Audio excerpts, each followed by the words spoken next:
Bodies of water are more than just vital elements of our natural environment. Our seas, rivers, lakes and streams are also shapers of culture and tradition.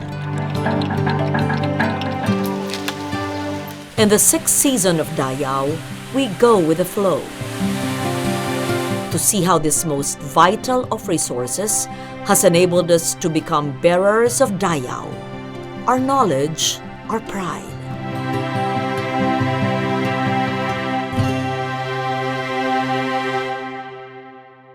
Until new data proves otherwise, Laguna de Bay is still officially the largest lake in the Philippines. With a surface area of 949 kilometers, the lake continues to sustain life, culture, art, and expression, even as it faces the problems of its own survival. How has this great lake shaped the consciousness of those who live around it? And how has it proven to be a sustaining life force not only for fishermen, but for craftsmen, artists, and musicians? As this season of Dayaw continues to explore the way we live with bodies of water, we turn to the mother, to the great lake of the Tagalog, ang lawa ng Katagalugan, Laguna de Bay.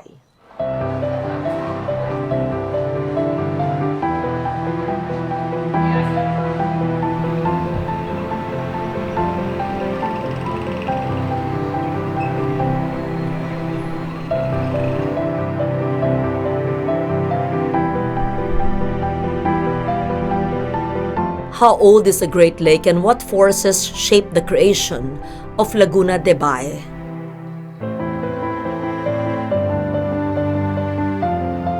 What streams and rivers feed the lake?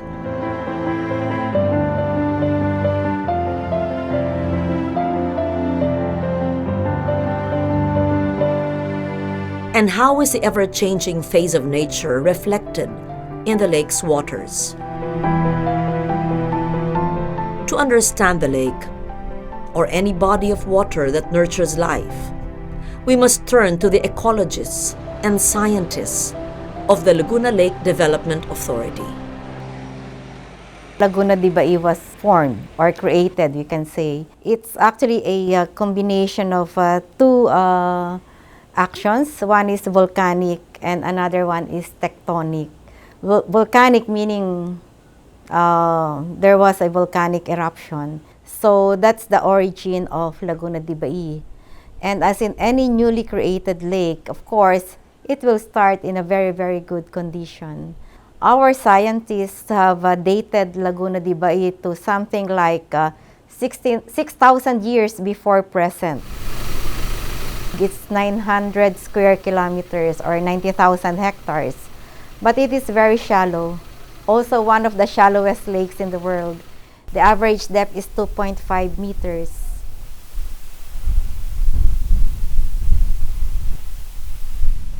So we have a high concentration of nitrates and phosphates. These are the fertilizers that we speak of. It encourages the growth of plants. And the plants come in the form of the microscopic ones. These are the algae or the phytoplankton. And in some periods of the years, it's good per se because algae serve as food for fish. Of course, our lake is very productive in terms of fish production. That's why aquaculture is very good business in Laguna de Bay. Our lake provides protein to the residents, not just of Rizal or Laguna, but to residents of Manila, Metro Manila, and other areas in terms of the fish that we produce from the lake. For the many fishermen who draw their livelihood from the Laguna de Bay, the lake is both a nurturing friend as well as a challenging adversary.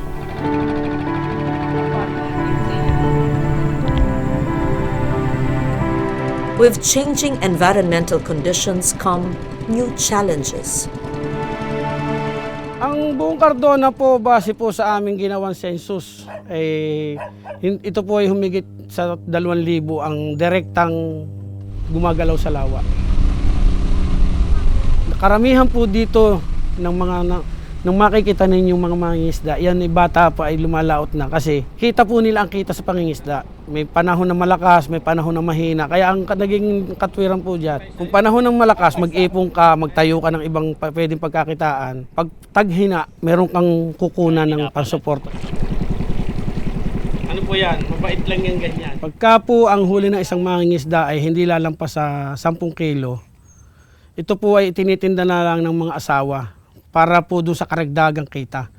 Ngayon po, pagka po sobrang dami na at alam ng lahat ay halos maraming huli, ang lahat po ng iyan ay nagdadala na sa luok. Meron na po silang kinokontak ng mga buyer na doon ibinabaksak.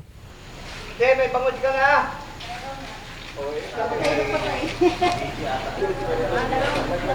Kung sa advantage po, kaunti lang po yung pakinabang dahil sabi nga po, may mga programa po na pinagdadalhan pero hindi po siya kayang ubusin. Para po doon sa kaluwagan ng mangingisda, hindi po siya talaga makakatulong. O nga po siya pinagkakakitaan pero sabi nga po natin, maliit lang po yung advantage. Pero sa disadvantage po, ang mangingisda po pag kumapal na ang water lily ay yan po nagiging dahilan kaya hindi kami nakakalaot. There was a time when the lake was bountiful enough to sustain generations.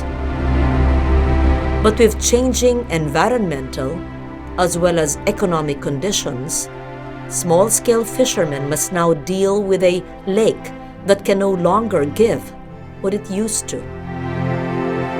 Simula noon hanggang ngayon, nangingisda pa rin ako. Hanggang sa nagkatayo po ako ng isang fishpeng maliit, isang tarya. Panahon po ng tilapia, panahon ng big head, kaya lang hahanapin nyo kung saan sila nandun. Pag po naman yung talagang panahon, yung bagyuhan mo bang tinatawag. Dito, pagka bumagyo, biyaya ang dumadating.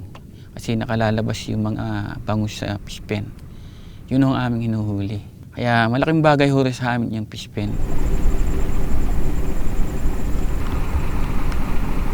Meron po kasing galaw dito ng isda na nasa ibabaw. Ang lambat, pag kumalat ka ng palutang, magiging ano mo yung mga water lily gala. Ngayon, ang ginagawa po, lubog siya, palulutangin mo siya para kung ang hayop ang galaw ay ibabaw, makakahuli siya. Sino ba nung isa? Sino? Kahapon, ang dami rin yung kahapon. Ayaw namang mahuli ng pati, ewan kung bakit. Misa kasi sa oras.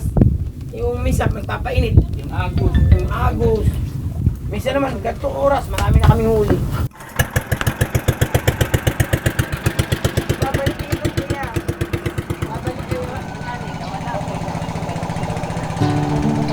Sabihin na po natin yung mga 90% ng isda sa lawang production yung binababa. Kaso, itong oras pong ito, ano na lang, yung nakikita nyo ron, kahapon pa yung hango.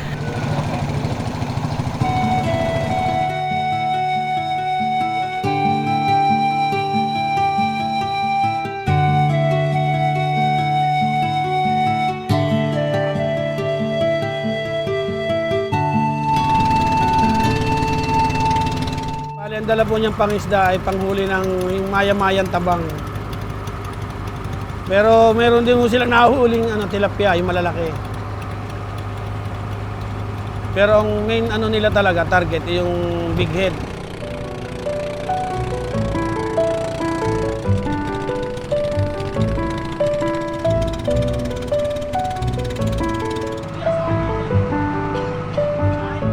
Kasi ang buhay ng mangingisda ay seasonal. May panahon po na maigi ang panguhuli, ibig sabihin po, maigi rin po yung sabi nga natin, nabibili yung gusto. At may panahon naman po na talagang taghirap.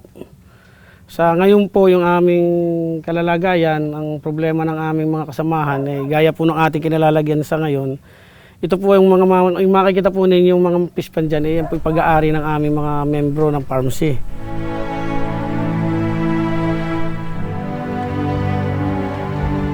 Ito pong ating pwestong ito po ay isang kiniriate o isang bigayan o pinagsama-samang puhunan ng mga mangingisda para makapagtayo ng 1 hektaryang gaya po ng livelihood na to.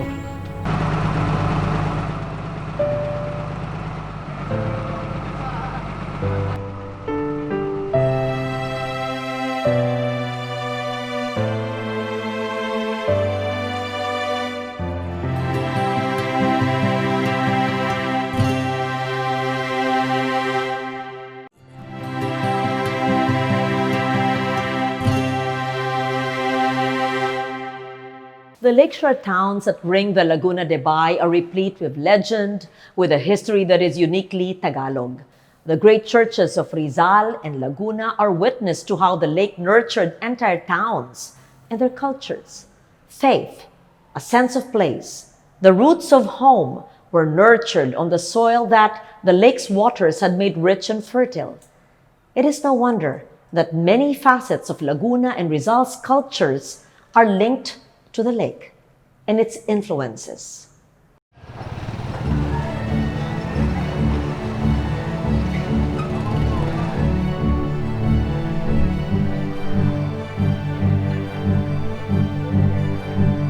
Paete in Laguna.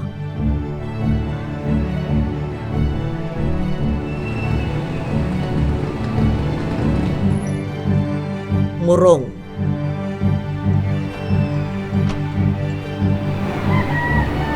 Angono in Rizal.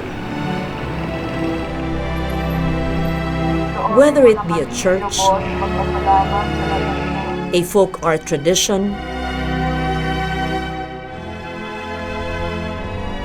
the Laguna de Bay's influence is seen and felt just as much today as it was in the past. Kinabubuhay pa nila noon ay pagsasaka. Nung pangalawang simbahan, yun ang naging threat sa mga sindero kasi natutunan ng mga taga-Angonong mangisda. Kaya lumayo sila sa pagsasaka. Ang nangyari, yun yung naging tulay para hilingin nila na yung simbahan ng Biga ay maitayo dito. Kumbaga, yun ang naging panangga ng mga taga-Angono na gusto naming ilipat at kumawala sa inyo sa asyenda. At the same time, ito yung magiging takbuhan nila pag may nangyaring sakuna sa bayan. At madali sila makakalabas ng bayan gamit ang dagat. Kaya yun yung medyo nagkaroon ng kahulugan yung Laguna de Bay. Bago pa dumating yung mga Kastila, ay mayroon na nag-uukit dito sa Paete. Pero nung una daw, yung mga pinuputol na puno sa kabundukan, bago dalhin sa Maynila, diyan muna inilalagak sa lawa. At hinihila papunta doon sa Pasig River yung mga kahoy na naputol na para dalhin at ikomersyo sa Maynila. Marahil dahil sa pagpuputol ng puno sa kabundukan ng mga panahon na yon, doon nakapag-isip yung mga ilang mamamayan na mag-ukit bukod doon sa pagpuputol ng troso. At marahil yung pag-uukit ay nagsimula sa libangan lamang. Ngunit ngayon ay yung iba, bukod sa libangan ay ginagawa na rin kabuhayan.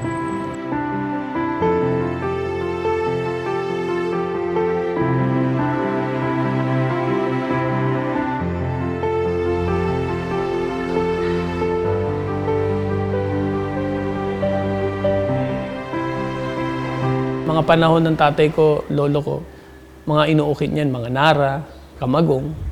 Doon pa lang sa kahoy, medyo may kahulugan na kagad. Pag ikaw nag-uukit ng isang magbablocking ka muna. Pre, isang raw na kahoy, ibablock mo muna kung ano yung ukitin mo, drawing mo, or may pattern ka.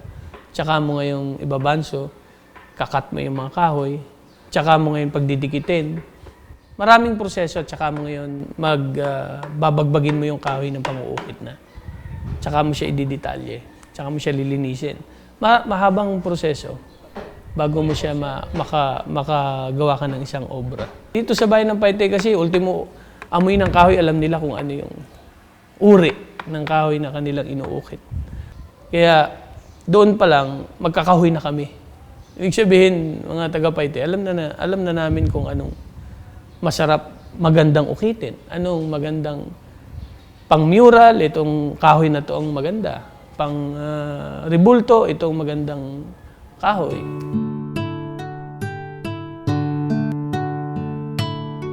In Cardona, the abundance of water lilies has spawned a new cottage industry.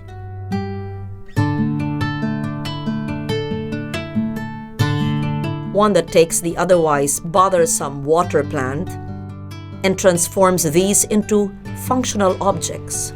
Una nating ginagawa, harvesting. Sa harvesting, kinukuha lang natin yung magugulang na water lily o yung mahahaba.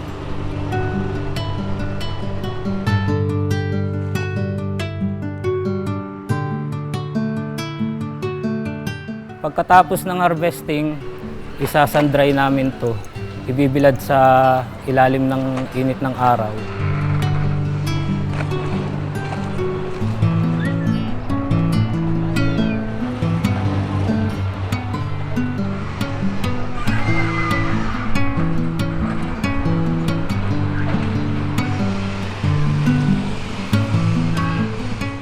At pag natuyo na ito, isosort naman namin ito para doon sa defiber at para doon sa banig.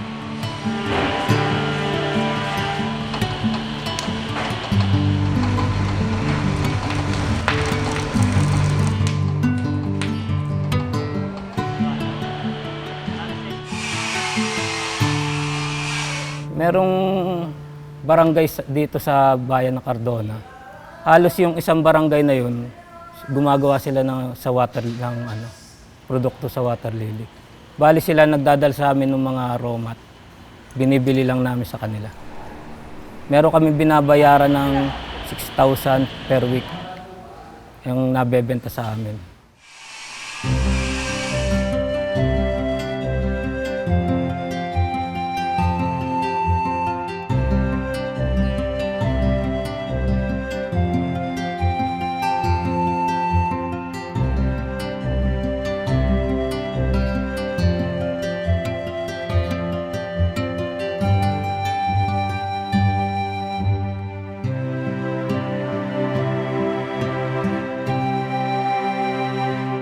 Folk art is closely connected to the natural world. The shapes, colors, and moods of the lake and its environs are reflected in the creative output of the folk, be it a nourishing dish or a functional object. In a prayer, in a tradition, in a festivity, there is the lake. And the same can be proudly said of the fine arts and of the exemplary musicians and painters who lived in this idyllic environment. From the town of Angono, 2 national artists drew inspiration from the lake.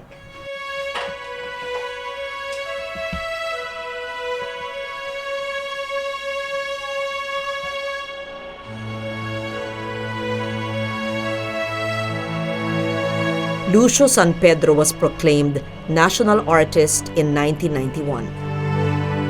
His wide-ranging body of work includes the immortal Sa Ugoy ng Duyan, the iconic lullaby of our nostalgia.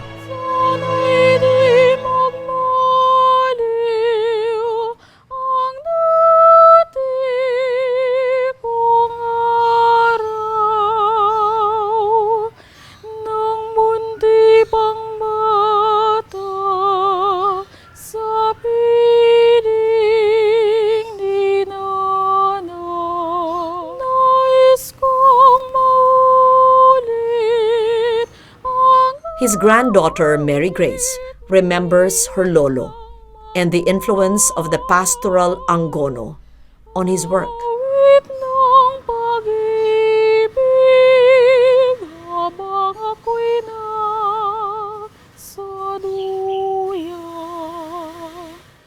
The stillness of his own style, very comforting to the soul. Para po siyang para siyang tubig sa lawa na sometimes malakas pero nakaka-relax pa din. Kasi si music niya may part na malakas, may part na mahina, pero kahit malakas hindi siya masakit sa tenga. I mean, napaka-peaceful niya pa rin pakinggan. Sa lahat ng mga ginawa niya, na compositions, include man siya sa environment o sa nature, sa culture or lake ng Angono. Kahit anong music, kahit anong tugtog, kahit anong compositions na ginawa niya, hindi pwedeng may mawala dun sa tema na yun na part ng Angono. Kung gaano niya kamahal, kung gaano ka-importante yung tao na pinagdedicate niyo ng music, ganun din yung takbo ng piyesa. Kumbaga, nakabase din sa nararamdaman niya at sa culture ng, natin, kung ano yung magiging kakalabasan ng mga compositions niya.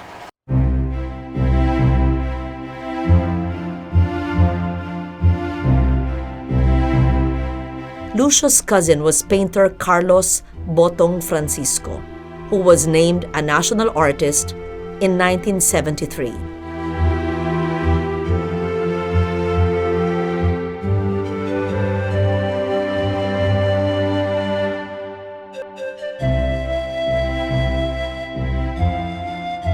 In his murals, we see both grand images of nation and history rooted in the enduring strength of the working class. Ang bayan ng Angono is talagang ginamit niya as his parang canvas.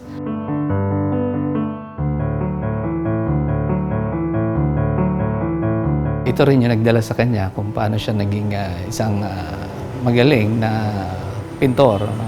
Sa larangan nila, sa larangan ng sine. Malaki na iambag ng environment sa kanya, especially the people or the bayan itself. Yung Fluvial Festival ng Lolo or the Feast of St. Clement, mostly kasi ng trabaho ni Lolo, there's always a character that is very evident na ito ay fisherman or fisher folk, no? So, nature lover ang Lolo eh. Isa na ang lawa, no? He used to, well, hindi niya nakakalimutan na or palagi niyang ginagawa na see to it na nandun siya sa lawa to take inspirations. Hindi magiging national artist siguro ang Lolo if it wasn't for the people or the surroundings that he has. Angono and the Great Lake have much to be proud of in the works of these two national artists. Both who grew up in the lakeshore town, both who traveled the world and learned the Western traditions of fine art, both who chose to return home to see their beloved town and its people in a new nationalistic light.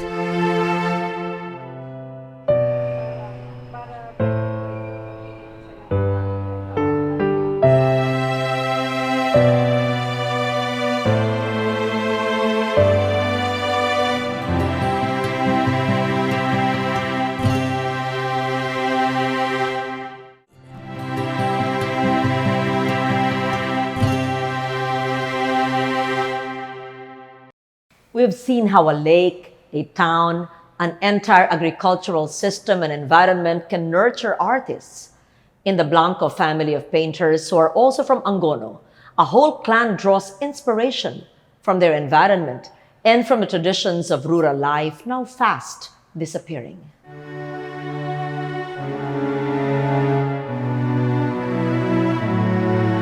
Nandiyan yung lambat na ginagamit ng mga taga-Angono. Nandiyan yung bangka na ginagamit din ng mga taga-Angono sa pangingisda. So, ganong klase.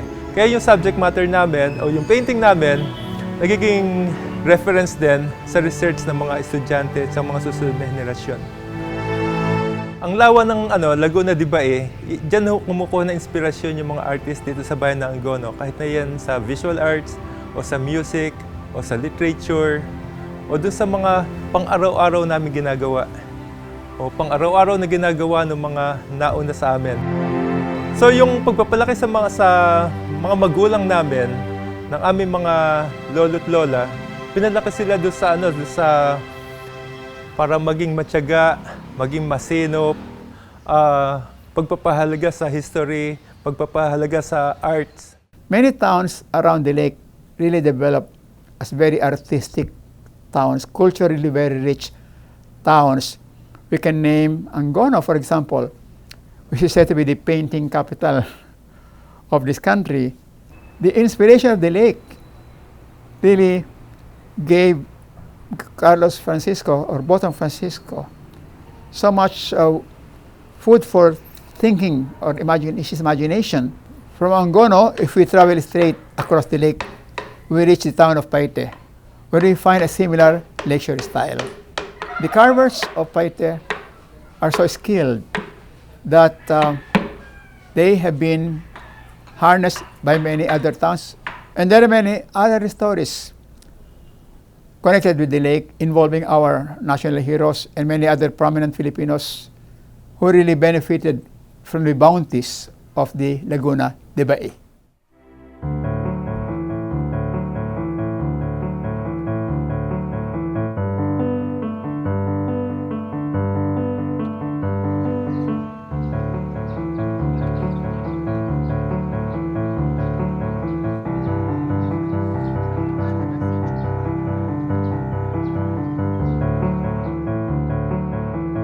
The lake has indeed proven itself a great mother to those who live by its shores.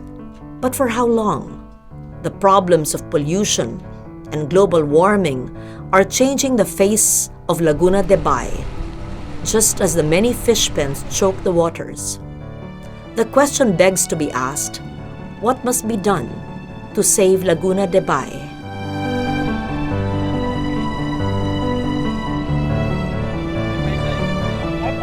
We look back to see how the Laguna de Bay has nurtured so much creativity, determination, willpower. We look at the same lake today and wonder just how much of the culture it has nurtured will survive if the lake dies. We must promise ourselves a tomorrow where the Laguna de Bay continues to be the great nurturer that has mothered artists and fisher folks, craftsmen and devotees, farmers and creators, all who live with and by the waters of Laguna de Bay. Yes, the lake itself is a bearer of Dayaw, our knowledge, our pride.